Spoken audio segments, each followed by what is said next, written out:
Nagsimula sa looban ng sunog na mahigit 2 oras tumupok sa 19 na bahay sa Barangay Inayawan, Cebu City. Halos hindi ito maabot ng mga bumbero dahil sa sikip ng mga daanan. Isang babae ang napaulat na nagtamo ng second-degree burn. Ang isa namang nasunugan, naabo ang mga gagamitin sa kanilang kasal sa simbahan ngayong Sabado. Mahigit kalahating milyong piso ang pinsala sa sunog na inaalam pa ang mitya. 2 nanay ang nahaharap sa asunto dahil sa ginawa umano nila sa sariling anak. Sa Pampanga, isang buntis ang inilalako raw sa online kalaswaan ang mga anak. Habang sa Basilan, ina ang sospek sa pagkamatay ng anak na pinalo at isinako. May report si Bea Pinlac.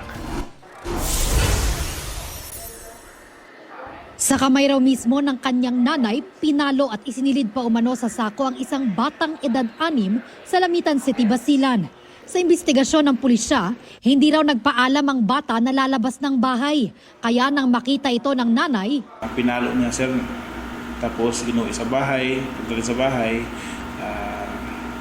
pinasok sa sako, tapos pinalo ulit sir, hanggang nawala yung malay ng bata. Dinala niya sa ospital, sa Lamitan District Hospital. Hindi na sir nagutan ng buhay. itinanggi ng sospek ang paratang. Pinalo ko ng mga tubay 20 yun, totoo. Pero yun, sinilid ko rin siya sa sako, hindi yun. Hindi doon dahil doon namatay siya.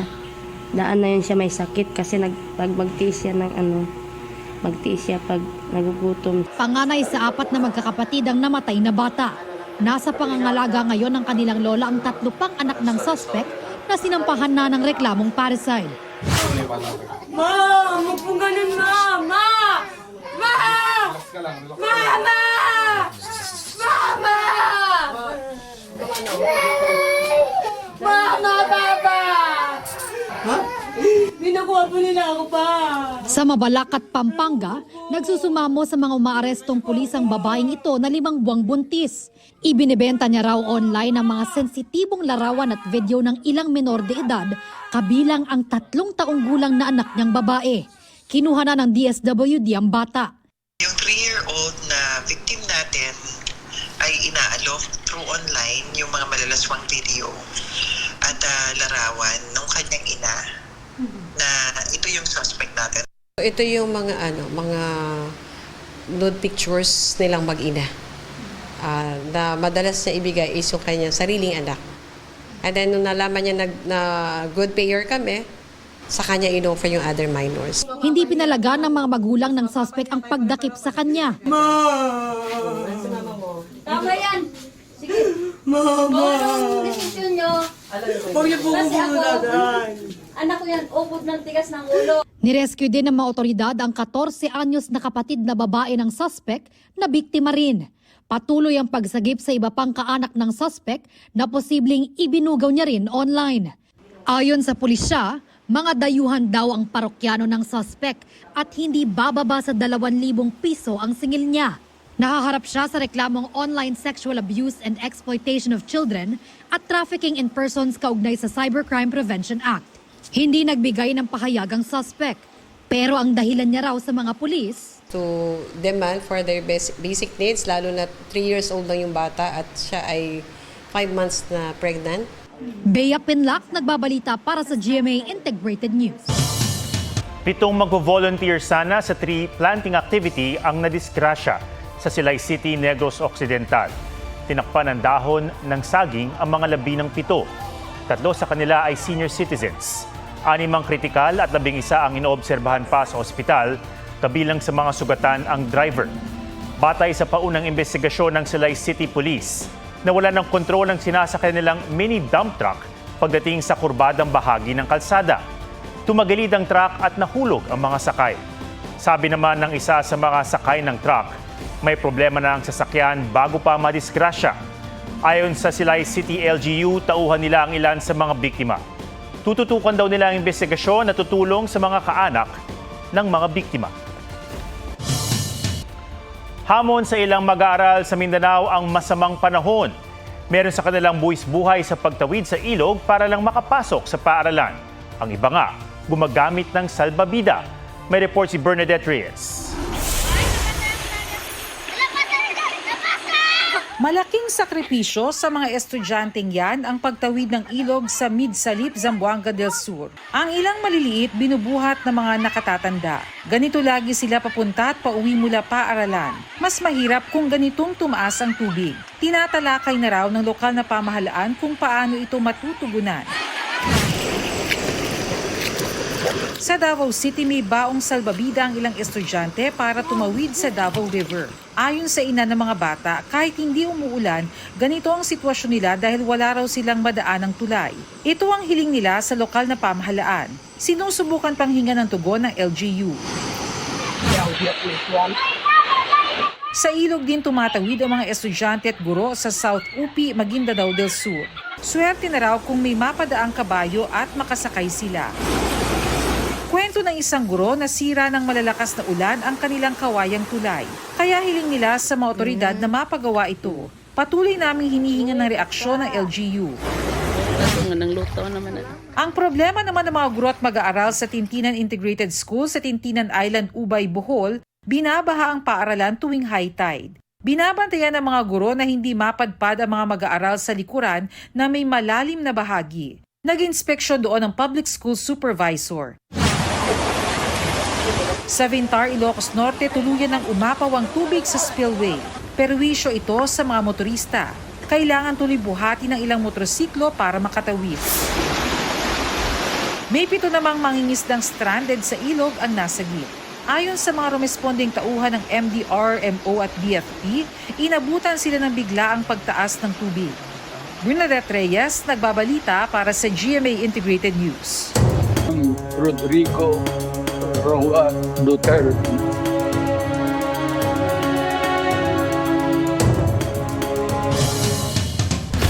Hindi pa pumapayag ang Australia na tanggapin si dating Pangulong Duterte kung pagbibigyan ng International Criminal Court ang hiling niyang interim release. Hindi rin daw nila ito kinokonsidera sa ngayon. Sa kanyang pagbisita sa Australia kamakailan, inamin ni Vice President Sara Duterte na isa ang Australia sa mga kinokonsidera ng mga abogado ng dating Pangulo na pagdalhan sa kanya. Pero ngayong araw, sinabi ng bise na hindi nakipag-ugnayan sa Australia ang mga abogado ng dating Pangulo at walang isinumiting application sa Australia ang defense team para sa interim release ng dating Pangulo. Pagdating sa pag-eehersisyo, mahalaga ayon sa isang coach na makondisyon ang katawan sa pamamagitan ng warm-up at cool-down. Ang ibinibigay na benepisyo nito, alamin sa Fit Track ni Von Aquino. Habang naka-livestream sa treadmill, huminto si Kim Joseph Taer at tila nang hina hanggang sa unti-unting bumagsak. Nabahala ang mga tao sa paligid, pero agad naman siyang nakatayo makalipas ang ilang segundo. First time ko yung gamitin, tapos hindi ako nakapag-warm up na maayos. So, at napindot ko pa yung isang program na mabilis agad, kaya parang nabigla yung katawan ko. Sumama raw ang pakiramdam niya nang huminto para i-on ang running mode ng smartwatch. Ilang segundo lang, parang na-feel ko na nahilo ako. Tapos parang nalamig yung buong katawan ko mula paa. Para kay strength and conditioning coach John Aquino, importante na bago mag-exercise, mag-warm up o i-kondisyon muna ang katawan. Sinusuportahan nito ang pagbibigay ng blood flow sa muscles. Kung walang warm-up, mas mataas ang tsansang magka-injury. Think of our muscles like a rubber band. If you take that rubber band out of the freezer, tas stretch mo siya, anong mangyayari? Mapuputol, mapupunit. So, ganoon din yung muscles natin. Nag-warm up po ako para po maging ready po yung katawan ko sa pagja-jogging kasi balak po namin tumakbo po for 10 kilometers. Kapag wala pong warm up, mabilis pong mapagod kapag in the process of exercising. Heto ang ilang warm-up exercises na pwedeng subukan. Arm reach with the side bend. Arm swings. Hamstring stretch. As early as the stretches, minimimic nila yung running technique. So, mas nagiging specific yung mga warm-up nila for actual running. World's greatest stretch. Pwede ring mag-quad stretch. At calf stretch. Okay, make sure your leg is straight and then lean forward. Okay. Again, sasabayin po natin ng deep breathing and slow exhales para mag-relax talaga yung muscles. At glute stretch. Matapos sumakbo, importanteng mag-cool down. Yeah, it's not as important as warming up, but if you want to reduce soreness, if you want to recover faster, and improve flexibility, Pero sa kaso ni Kim na nahimatay, baka raw may iba pang rason. possible din na kulang yung muscles niya ng oxygen. Also possible na may medical side na hindi natin nakikita. Payo ni Coach, bago magsimula ng exercises, magpasuri muna sa doktor kung may medical history. Humingi ng professional advice para akma sa katawan ang fitness goals. Von Aquino nagbabalita para sa GMA Integrated News.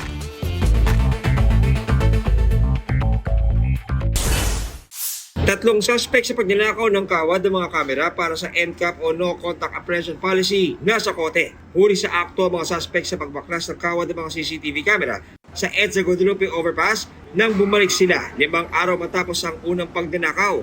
Tumanggi magbigay ng pahayag ang mga suspect na nakakulong sa Makati City Police Station at sinampahan ng reklamong theft sa junk shop na bawi ang mga kawad. Mga banyagang sangkot sa iba't ibang scam, arestado. Sa Parañaque, hinuli ng NBI ang 6 na Indian at Pilipinong kasabwat nila.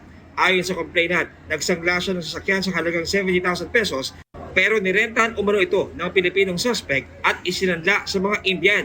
Ang mga dayuhan humihingi ng pantubos na 450,000 pesos pero hindi cash kundi casino chips.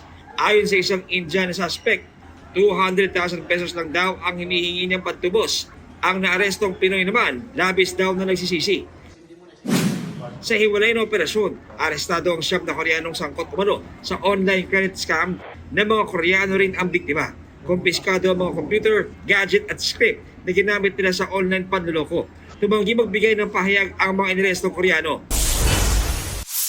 Babae, nakitang wala ng buhay sa kanal sa Lapinig, Northern Samar. Inaalam pa ang sanhin ng pagkamatay ng 35 anyos na biktima.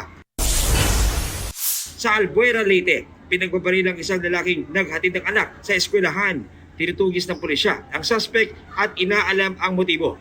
John Consulta, nagbabalita para sa GMA Integrated News. Kuha ito sa loob ng isang tren sa Seoul Subway Line 5 sa South Korea. Isang lalaki ang nagbukas ng hawak niyang bote at isinaboy sa sahig. Ang laman nitong gasolina pala. Napatakpo palayo ang mga pasahero, may nadulas pa hanggang sindihan ito ng lalaki at umapoy sa tren. Nagsiksikan sa kabilang bagon ang mga pasahero at naabutan ng makapal na usok. 6 na commuter ang sugatan sa insidenteng kuha ng umaga ng May 31. Ang lalaking suspect na 67 years old sinampahan na ng piskalya ng reklamong attempted murder at arson. Anila, planado ng lalaki ang pagsunog kasunod ng hinarap niyang diborsyo. Nagdilim ang City of Light, animoy binagyo ang Paris, France dahil sa thunderstorm doon.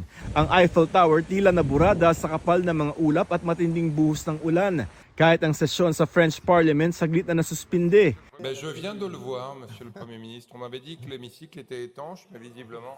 Napatingala ang ilang mambabatas dahil may tulo raw mula sa kisame. May tagas nga raw pero agad namang naayos. Bukod sa Paris, naperwisyo rin ng thunderstorms ang iba pang lugar sa France. Ayon sa mga ulat, 2 ang nasawi at mahigit 100,000 bahay ang nawala ng kuryente. Sa labas ng Los Angeles sa Amerika, spotted ang isang oso na tila nagulat sa hayop na sumusunod sa kanya. Di pa tukoy ang sumunod ritong hayop na animoy isang uri ng aso. Joseph Morong, nagbabalita para sa GMA Integrated News.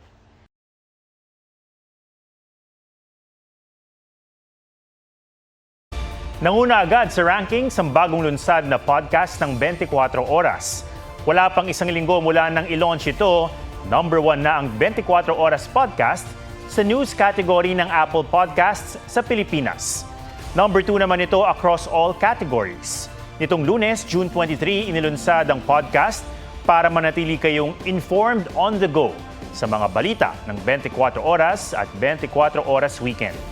Grateful at proud ang GMA Integrated News sa overwhelming response sa mga Pilipino sa 24 Oras Podcast ayon kay Senior Vice President at Head ng GMA Integrated News, Regional TV at Synergy, Oliver Victor Amoroso. Ang 24 Oras Podcast ay binuo ng GMA Integrated News Digital Strategy and Innovation Lab in collaboration with 24 Oras at GMA New Media Incorporated. Huwag magpahuli sa mga balitang dapat niyong malaman. Mag-subscribe na sa GMA Integrated News sa YouTube.